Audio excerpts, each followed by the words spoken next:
Greetings. This is Mad Shad. What are we going to talk about today? Footwork. Remember, now this is for the ladies, but can also be applied to the men as well. Basic, simple footwork as applied to striking and things of that nature. So, without further ado, let's get into it, shall we? Okay, so I've decided to wear boots here so that you can see what's going on here. My basic stance, especially if I'm facing someone, is going to be knees over toes, chest over toes, nose over toes, balls on your feet. Kind of slightly lift your heel just a little bit, you know, and that puts all your weights kind of right there, and your hips. Everything should be over your feet, you know. I like to kind of push everything forward and lift my toes a little bit. So what that does. So remember how I talked about striking and flaring the heel. So see that? Twisting. Power comes up from the ground to the hip, to the back, and boom, into the shoulder, into the arm. Same thing with a punch, you know, same thing. Or slap, bam, bam. Boom, same thing. Now, to take a more, somebody's facing and you want to, obviously you don't want all this as a target, so you just take a step back, point your foot at the target, at the person. Kind of bend your toes, bend your knees. Don't bend your knees. If you look down, you want to be able to see your toe. You don't want to go knee over the toe. That'd be too far. You'd be out like this. That has other applications, but you know, for this, for basic, simple, you know, fighting, defending, I like to use what I call a T method. One foot is here, and one foot is here. I do that because it gives me stability. Okay. What easiest way to go is go shoulder width apart and just kind of step out a little past your shoulders. Alright? And take your heel, boom, and twist it in. Or take your toe and twist it in. So now you have this base. It's very strong. It's not like this. You're not, you know, like the horse stance, as they call it. This is very simple. Boom. And I can use this to move back, and I can move forward. Another step. And another thing I like about this, being here, is that I can flare and get reach. Remember that? Boom. So you watch my heel, boom, it twists in, all that. So now you're putting all that power from your back foot, and you're putting it forward and twisting, you're actually getting more reach. So you could actually punch with it, or slap, bam. But, you know, for this, we're just doing that, boom. And the same thing with this. This foot as well, if I want to go short, I can flare it out as well. Boom, boom, same thing.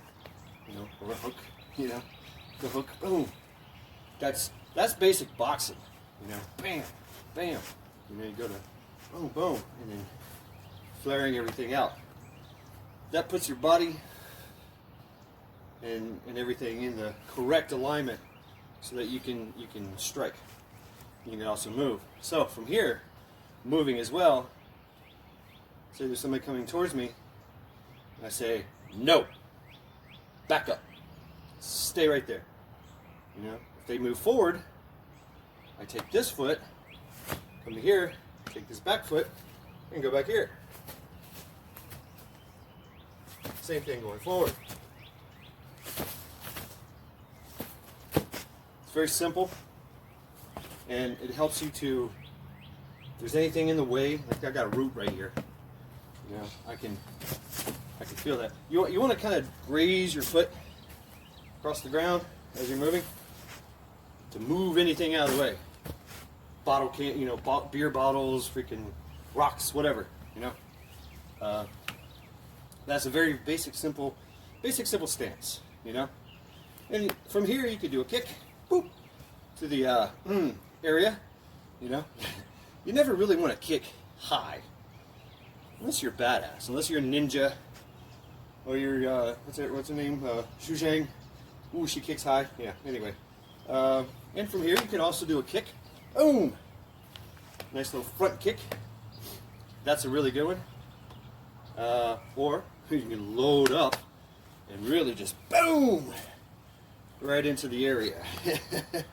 Yeah, meaning your hands are up, boom, and it doesn't need to be pretty. And you point your toe, and you take this portion, you put the laces into the yeah, those areas. You know, and it's very straight up forward, hard to block. Very hard to block. You basically got to get out of the way when they do that, you know. Also helps, I mean, especially if they're vulnerable and they're facing you this way, you can just go boom, football kick it, you know. Another good kick I was calling it is the front kick. The front kick from a loaded position, you know, from this loaded position. I kind of just, all I do is I just kind of bring up my knee, you go boom, throw it out there. Put that heel, usually in the gut or whatever, and just boom, and you can take a step if you want to get more power, but you want to guard against getting close. So if you want them to just back the hell up, boom, and then retract it. Put it right back to your spot. So, you know, basic simple footwork and design. And from here, you can also change direction. Yeah, look at that. All I do is take a step back behind me. Now I'm facing this way. You know? So they come at me. I can parry, do a slap, slap, slap, and then look what I got here. Boom!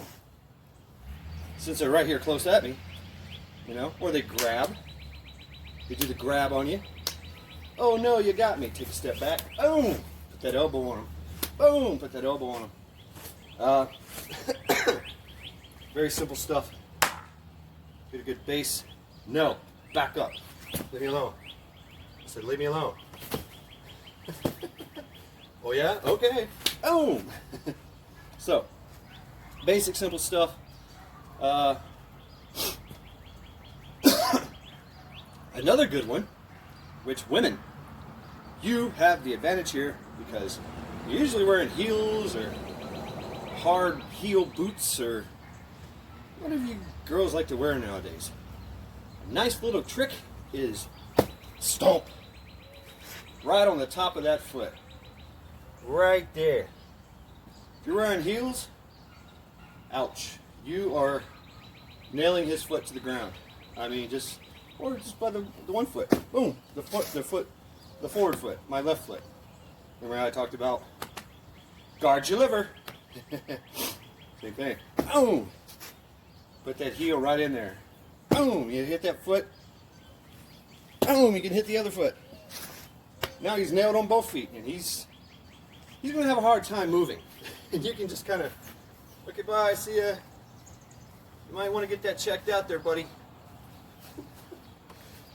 So, just some basic, simple stuff. Another good kick, just to keep them off of you, and especially if they're going to kick you or something, you know, is take this right here and just boom, right to the knee, right to the shin. Now, mind you, it's not going to instantly break their knees. No, that's not how it works. That's not how your knees work. Okay? Maybe if it was locked back and, you know, you took a running start and maybe. But you can create some damage, especially up top of here, where it's very, very painful and almost debilitating. And of course, a rake, take that inside foot, rake down their shin, and stomp into the insole, the instep of their foot. Oh, that's pain. That's pain. And here's a little trick I learned. We were talking about Taekwondo. I started taking Taekwondo when I was a young kid. It was my first traditional school, and they taught us how to fight like this. You know, this was competition, point sparring stuff, and you know, you come from here because you're guarding everything. Don't do that. But what I want to show you is that trick. This kid, he got me every time. He was known for it. He would take a step on my foot, and then punch. I couldn't go nowhere, and knock me back. I'm like this. I'm like, oh, you know, you guys know that trick? You know, step on the foot and push him. You fell down. Yeah. It also works too. Or just, boom, that's a good one too. You take a step, nail their foot to the ground, boom. And with this hand, hey, how you doing? Or, boom. You've got a nice little area. Now some of the areas, I didn't really cover it before. Some of the areas that you can hit is obviously the face, the nose. You hit somebody on the nose. If you hit it good, their eyes close, immediate pain. Your nose starts bleeding. These strikes will cut all this area. You can break orbital bones.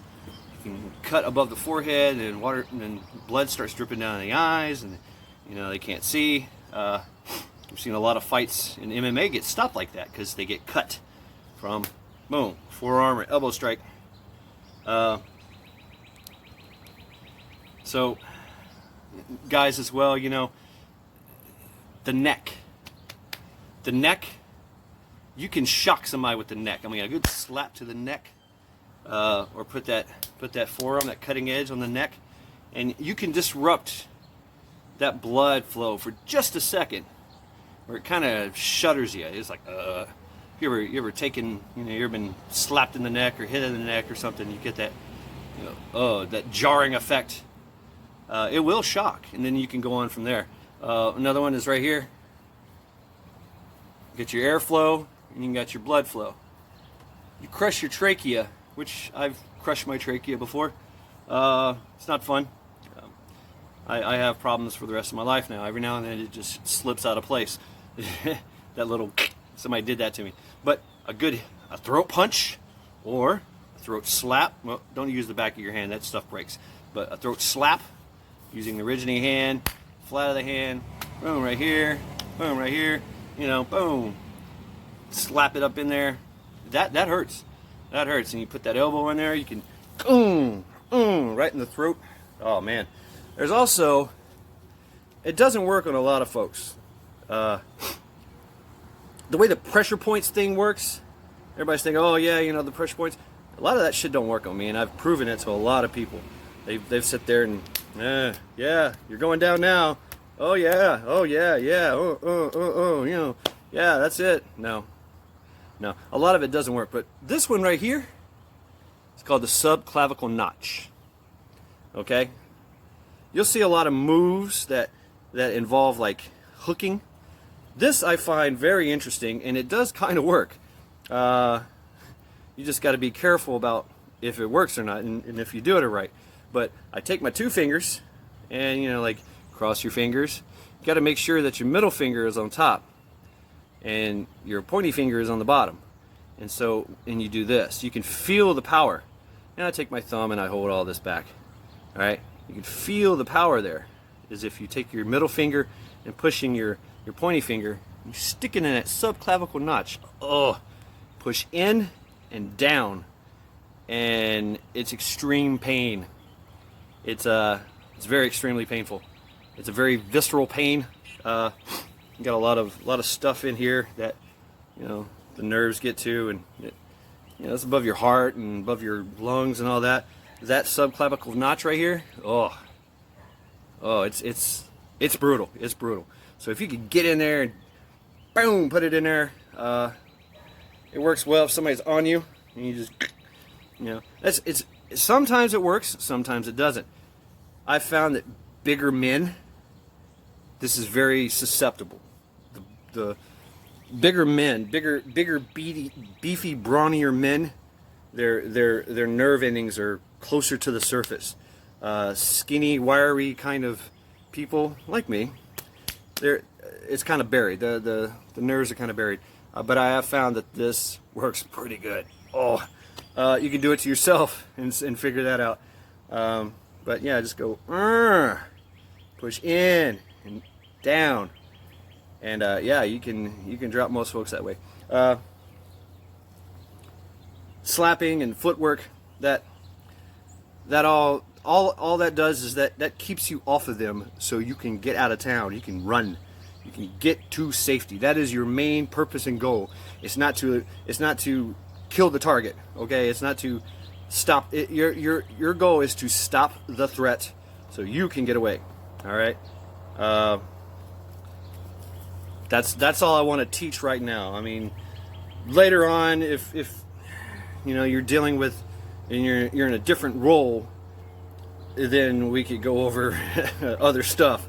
But you know,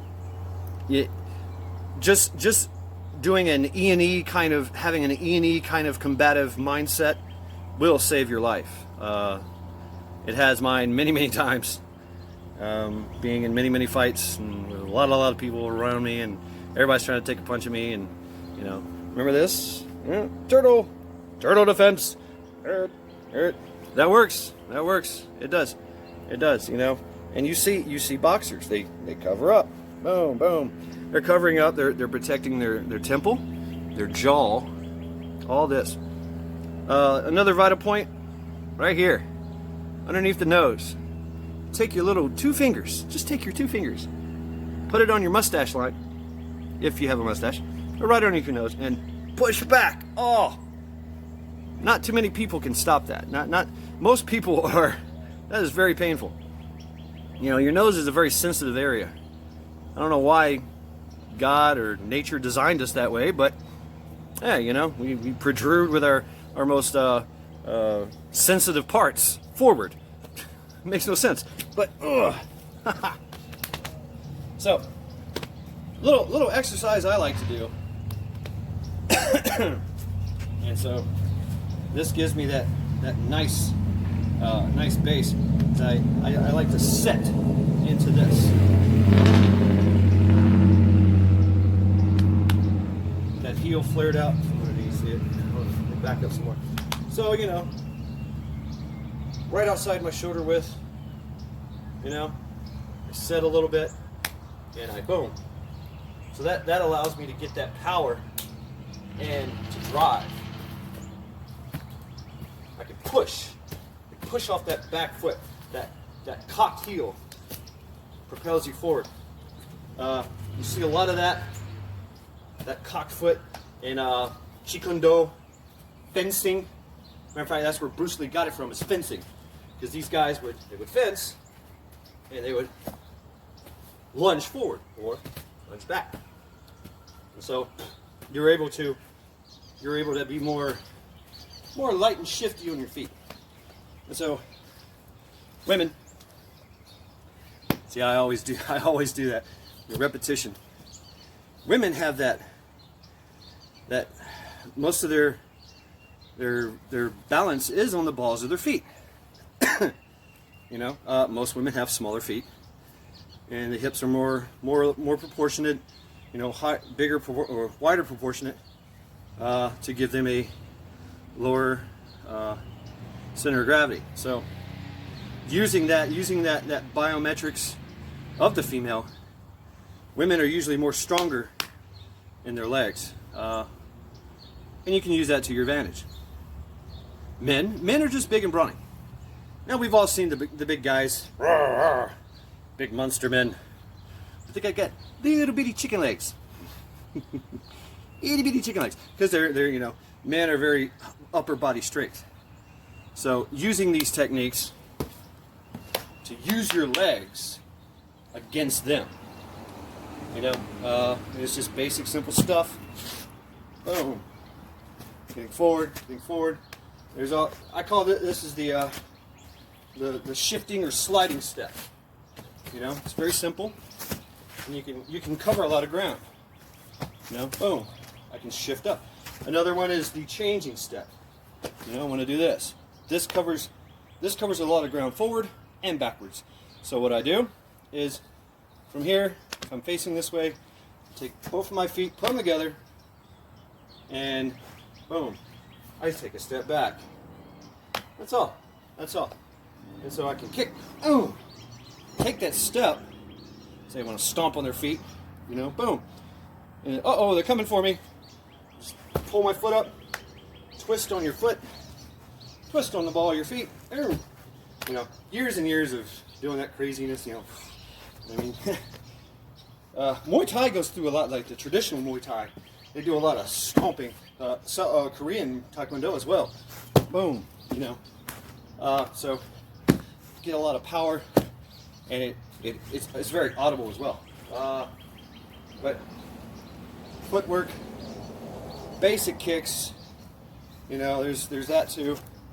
But you don't want to do a lot of telegraphing. I don't want you to see what I'm doing. I don't. If I do this, you're going to see that coming a mile away. And you're going to be able to either A, eat the kick, or B, move out of the way. So, front kicks, you know, whoop, whoop. Harder to see, harder to stop. And most people, they're looking at the face. So, say you want to do something with kicks, you know, do a fence. Hey, look at me over here. Hey, boom. You know, like the eyes don't see what the hands are doing. You know, they're focusing. They're like, you know, no, stop, boom. No, stop, boom. You know, retracting back helps if you're leaning backwards when you kick. Boop. Boop. So that you can bring it back quicker. All right. The goal is not to be exposed. You know, you keep your hands up and retract back. Boom, boom, boom. I don't want to be a target. You know, I'm not rushing in because I'm facing a stronger opponent, a larger opponent. You want to be able to dance around, you know, dance and avoid, escape and evade, be light and shifty on your feet, and stay on your feet. Doing later on, when I have a partner, we'll go over like some ground stuff, which is pretty interesting. But Brazilian Jiu-Jitsu, it works. It focuses on technique. So it's for real. And it's very, very good. I mean, I advise any women, all women, to take Brazilian Jiu-Jitsu. Definitely get into that. Some groundwork, because, you know, that's the goal, is them to get you to the ground and to oppose their will, whatever that may be. So, you know, you want to avoid that. First and foremost, you want to avoid going to the ground. You want to avoid getting into a tussle, a grabbing, hanging on, because most assailants are going to grab you and hang on so they can, you know, whatever. You want to avoid that at all costs. And just, you know, putting your hands up. This gives you power. There's, like I said, this gives you power. Boom. You know, and any kind of grab is going to be broken. I don't care how strong they are. It's just the way the body mechanics are. Movement, being light and shifty, being proactive. And here's a little other thing I use. It's very important. Is mindset. One of my best students, she was 65 years old. She was probably about close to 5 foot. Kind of overweight. You know, she had some mobility issues. She shuffled when she walked. She had diabetes and all this and that. And I was working with her and basically letting her beat me up, doing all these moves. And you know, she went through the whole motions and everything. She's like, yeah, I just don't want to hurt nobody. And I thought about it. I was like, well, you know, they're trying to hurt you. How about look at it this way? They're not trying to hurt you. They're trying to take you away from everybody else and everything else that depends on you. Your family, kids, your grandkids, your dogs, your cats, people at work, your plants, your animals. This person is trying to take you away from them. If they take you away from them, your plant, all your family and friends and loved ones and loved things are going to suffer from your loss. And that did it. She's like, oh, hell no. It lit a fire under her that the fire in her eyes was immense. I'm scared now. And that was her thing, is she thought, I was like, what are you thinking? She's like, oh no, how dare you? How dare you try to take me away from the people that depend on me and love me? So that's another thing, is that mindset. And it goes above and beyond survivability. It's preservation and self-preservation, and that will to survive. And because, you know, somebody's trying to do this to you, and somebody's trying to take you away from, because they're being very selfish. They want what you have. That's it. That's all. And they want you to comply. So do not comply. Matter of fact, assert yourself. You have to think, oh, how dare you? Hell no. Oh, really? No, it's not going to happen. So that mindset is very, very important. As men, we like to have that sheepdog mentality, the great protector. That is a great mindset to have. Also in women, because you are the sheepdog.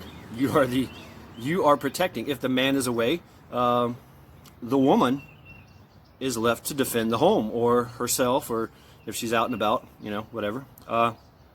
And traditionally in history, you know, going back to Norse mythology, yeah, there were shield maidens, and they had their own weapons, and they practiced glima. And while the men were away from the homestead, you know, doing their raiding and wars and all that, the women were preyed upon, and they were expected to defend themselves. So that's what they did, and they did it to the utmost best of their ability.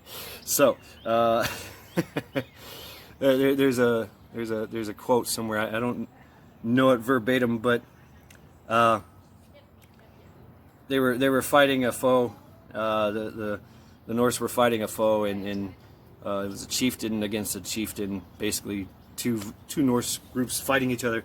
And the one said, well, fine, we're going to split our group into two. And while one group is attacking the men, the other group is going to go to their homeland and attack the women. And it was like meant to kind of intimidate and scare, like, you know, I'm going to do this, haha, you can't stop me. And the opposing Norse were like, good luck. Matter of fact, we probably should have sent our women to fight in our stead. Or something of that nature, like, it's better for you to face us than our women. And, you know, women have that extreme emotional rage. Women are, you know, traditionally very emotional. And when violence is brought out, it's very just raw and brutal. It just doesn't have that brawn of the man. The man uses his brawn and uses that with the violence and the intimidation. A woman, we've all been on the receiving end of a woman's wrath. Okay, you understand this.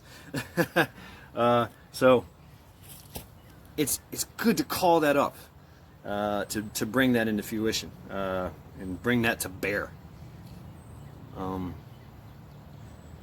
So I just wanted to go over that. I hope this helps with the footwork. Just basic, simple stuff. Basic.